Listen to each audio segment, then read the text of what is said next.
We have redo number 3 today, and this is Genesis chapters 6 to 9, i.e. the story of Noah's Ark.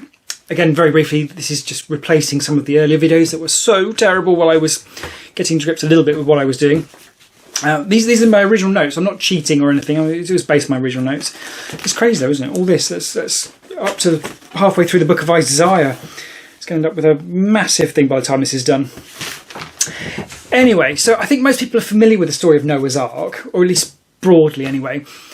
To give it some context, this is about 1600 years after Adam and Eve. You can work that out roughly from the lineages that are in the chapters in between.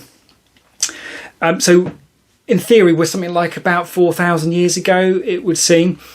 And the story is that Noah has a dream, unfortunately, a vision from God in a dream, which is not the most useful context for a vision, is it? But it basically tells them that God is fed up with the world. He's going to send a big old flood and they want you to build this boat. Very specific about the measurements of how he's going to do this. And he needs to rescue the animals because God is intending to kill all the animals as well. It's not quite sure what they did wrong, but it's, I guess if your creation is infected, then sort of wiping the slate clean seems like a good idea. But Noah is supposed to be a righteous dude. The rest of the world is supposed to be pretty terrible. I mean, we had Adam and Eve immediately did stuff wrong, and then Cain and Abel not so good either. And it seems the next 1600 years after that have all been pretty bad. So as Eddie Izzard put it, it's the Etch-a-Sketch end of the world, and we start over. Noah does as he's told anyway, builds this boat, and then the rain comes, and it rains for 40 days and 40 nights, as everyone probably knows. Might not know that the floods last for about 5 months, 150 days. Originally note that Noah has his kids at 500 years old. The flood happens when he's about 600 years old, and he eventually dies at age 950.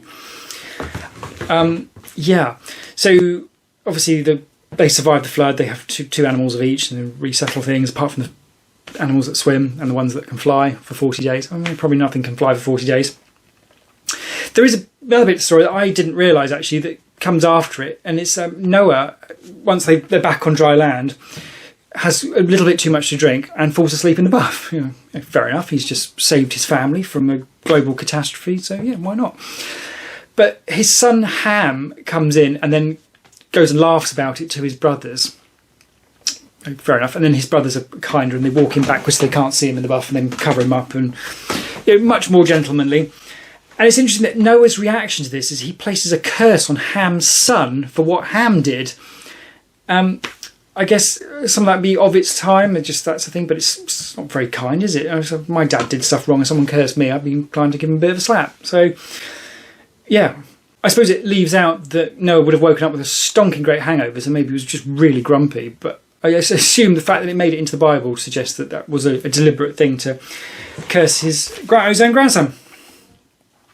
So I guess this was one of the first bits I thought could be a literal story, because I gather there is plenty of evidence, or there is a lot of evidence for some sort of ancient flood round about 4,000 years ago. A friend of mine is quite into all this old stuff, and not quite conspiracy theory, but just the idea that stuff isn't quite as we think. And he showed me a picture the other day of something they found half over a mountain that looks like an ark and seems to measure up. So I don't know, but there's definitely some problems with the story, because it talks about every inch of the earth is covered by a few feet of water or something. And initially I thought, well, Everest, we've got some problems with the amount of water that's already here. But I suppose actually on reflection it's reasonable that they probably didn't know about Everest. Well, I certainly wouldn't have known Everest was the highest point on Earth, presumably, and how high it was. So whoever's writing this story is based on what they can see. So a mega flood that covers a lot of the ground, I guess, would be reasonable. But then I guess if there was going to be any peaks around where they were standing up, then it's reasonable to think that you could have just gone to there and just rather be on a tent rather than on a boat. But don't know. There does seem to be enough evidence that this might be based on some literal truth, but it does also seem a little bit like some exaggeration or something here. That, of course, begs the question of what's the point of the story? And I suppose in that there's two perhaps surprising parts to it. One is that it actually states that God regrets the creation of humanity, which, it's not God saying that, that's a human writing that. So, because God would have known, wouldn't he? He's going to create it. He's going to see if you're outside time and you create time, you're going to see everything that happens in it. So he would have known. So regret is possibly the wrong word. But there's also, when the floodwaters subside, there's the rainbow comes out, and God said this is the symbol of his covenant with Noah. And the covenant is that God says he will never again destroy humanity with a flood.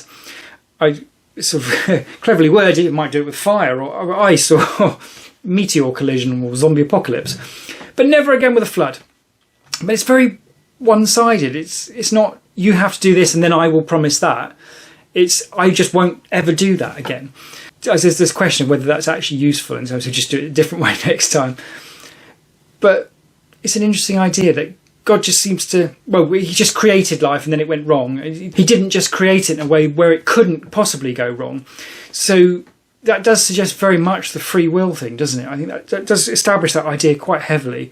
Because if God wanted things to not go wrong, he could have made it so it couldn't possibly have gone any other way than he intended. So, yeah, I guess you've got the idea that there's going to be some consequences when people do wrong. And that God is going to allow us to do that to some extent. I mean, we're going to get killed for it. But, you know, okay, hopefully it'll mellow out a little bit as we go. So, yeah, so I think I'm going metaphorical on that, but potentially with a thread of literal to it. I fully accept there quite possibly was quite a serious flood at some point, around about this sort of point. But, yeah, we shall go on next and see if anything else makes sense at all.